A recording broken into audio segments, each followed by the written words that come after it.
साल था 1869। दिन 2 अक्टूबर। गुजरात के पोरबंदर शहर में एक बच्चा जन्मा। नाम रखा गया मोहनदास करमचंद गांधी।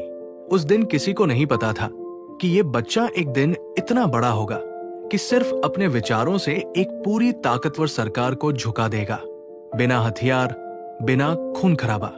गांधी जी के पिता का नाम था करमचंद गांधी। वो पोरबंदर रियासत के दीवान थे, यानी एक तरह से प्रधानमंत्री जैसे। बहुत ईमानदार, सख्त और कर्तव्यनिष्ठ। माँ का नाम था पुतलीबाई, एक सीधी, धार्मिक और बेहद संयमी महिला। दिन रात व्रत, पूजा, सेवा, यही उनकी जिंदगी थी। मोहनदास पर माँ का बहुत गहरा असर पड़ा। गांधी जी के कुल 4 भाई बहन थे, जिनमें मोहनदास सबसे छोटे थे। गांधी का बचपन आम बच्चों जैसा नहीं था। वो बहुत शर्मीले थे, ज्यादा बोलते नहीं थे। स्कूल में पढ़ाई ठीक ठाक चलती थी, लेकिन एक चीज उनमें अलग थी, वो कभी झूठ नहीं बोलते थे। एक बार स्कूल में मास्टर ने कहा, स्पेलिंग गलत है, बगल वाले से देखकर ठीक कर लो, लेकिन उन्होंने नहीं देखा। मास्टर ने डांटा, लेकिन मोहनदास ने सच नहीं छोड़ा। वहीं से शुरुआत हुई सच्चाई की राह पर चलने की। साल 1883 मोहनदास की शादी कर दी गई। उम्र थी सिर्फ 13 साल। लड़की का नाम था कस्तूरबा, बाद में यही बनी बा। शुरुआत में दोनों के बीच बहुत झगड़े होते थे, लेकिन समय के साथ दोनों एक दूसरे के साथी बन गए। बा ने गांधी जी की हर लड़ाई में उनका साथ दिया। अब पढ़ाई की बारी थी। मोहनदास ने पोरबंदर और राजकोट से स्कूलिंग की, फिर भावनगर से कॉलेज में दाखिला लिया, लेकिन मन नहीं लगा। उसी दौरान एक दिन घर वालों ने कहा कि उन्हें वकालत की पढ़ाई के लिए इंग्लैंड भेजा जाएगा। मां को चिंता थी, पराया देश, पराई संस्कृति। मोहनदास ने वादा किया, मैं मांस नहीं खाऊंगा, शराब नहीं छूंगा और किसी गलत रास्ते पर नहीं जाऊंगा। 4 सितंबर 1888 को मोहनदास गांधी इंग्लैंड के लिए रवाना हुए। वहां उन्होंने इनर टेम्पल, लंदन से वकालत की पढ़ाई की। 3 साल इंग्लैंड में रहकर कानून पढ़ा, समाज समझा और खुद को पहचाना।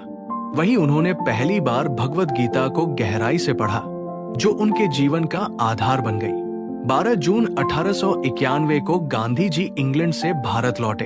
वकालत शुरू की, लेकिन जब पहली बार कोर्ट में खड़े हुए तो चुप रह गए। आवाज नहीं निकली, केस हार गए।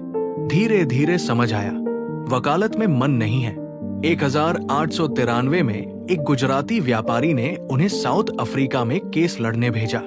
गांधी जी 24 साल के थे जब उन्होंने पहली बार विदेश की असली सच्चाई देखी।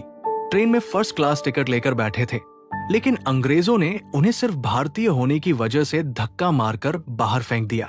वहीं से कुछ टूट गया और कुछ जाग गया। साउथ अफ्रीका में उन्होंने 21 साल गुजारे। सत्याग्रह शुरू किया, यानी सत्य के लिए संघर्ष, लेकिन बिना हिंसा। उन्होंने भारतीयों के लिए पासपोर्ट, सम्मान, काम और पहचान की लड़ाई लड़ी। कई बार जेल गए, लेकिन डरे नहीं। वहीं पर उनके जीवन का असली मकसद बन चुका था, अन्याय के खिलाफ खड़े होना, लेकिन बिना हिंसा के। 1915 में गांधी जी भारत लौटे।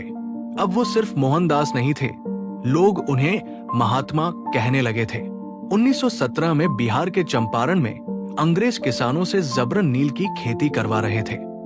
गांधी जी वहां गए, किसानों की बात सुनी और सत्याग्रह किया। किसानों को न्याय मिला और अंग्रेजों को पहली बार एहसास हुआ कि अब ये आदमी रुकने वाला नहीं। 1920 में गांधी जी ने असहयोग आंदोलन शुरू किया। लोगों से कहा, अंग्रेजी शासन का बहिष्कार करो, सरकारी नौकरी छोड़ो, सरकारी स्कूल से बाहर आओ, विदेशी कपड़े जलाओ। पूरा भारत एकजुट हो गया। लेकिन 1922 में चौरी चौरा कांड में जब कुछ लोगों ने पुलिस चौकी जला दी, तो गांधी जी ने आंदोलन तुरंत रोक दिया। उन्होंने कहा, हमें आजादी तो चाहिए, लेकिन हिंसा से नहीं। 1930 में उन्होंने दांडी यात्रा शुरू की। 12 मार्च 1930 को साबरमती आश्रम से पैदल चलकर 240 किलोमीटर दूर समुद्र किनारे पहुंचे और नमक कानून तोड़ा। ये सीधा हमला था ब्रिटिश सत्ता पर और पूरी दुनिया ने इसे देखा। 1942 में उन्होंने भारत छोड़ो आंदोलन छेड़ा। 8 अगस्त 1942 को बंबई से आवाज उठी, अंग्रेजों भारत छोड़ो। गांधी जी बोले, करो या मरो। पूरे देश में तूफान आ गया। गांधी जी को गिरफ्तार कर लिया गया। इसी दौरान 22 फरवरी 1944 को उनकी पत्नी कस्तूरबा गांधी का निधन हो गया। वो जेल में थी, गांधी जी के साथ। गांधी जी अंदर से टूट चुके थे, लेकिन बाहर से पहले से भी मजबूत हो गए।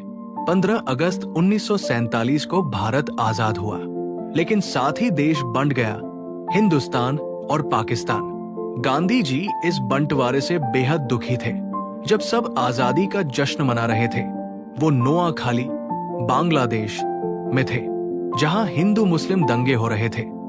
गांधी जी वहां उपवास कर रहे थे, लोगों को एकजुट करने की कोशिश कर रहे थे। कुछ कट्टरपंथी लोग उनसे नफरत करने लगे थे।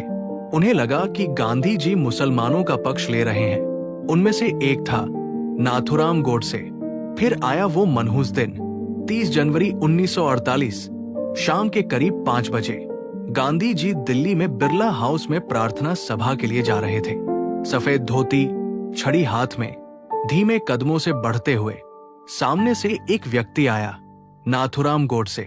गांधी जी ने मुस्कुरा कर देखा, हाथ जोड़े। गोडसे ने 3 गोलियां चलाई। गांधी जी के मुंह से निकला, हे राम। गांधी गिर पड़े। सारा भारत स्तब्ध रह गया। एक पूरा युग थम गया। नाथुराम गोडसे एक हिंदू राष्ट्रवादी था, जो गांधी जी को विभाजन और मुस्लिमों के प्रति सहानुभूति का दोषी मानता था।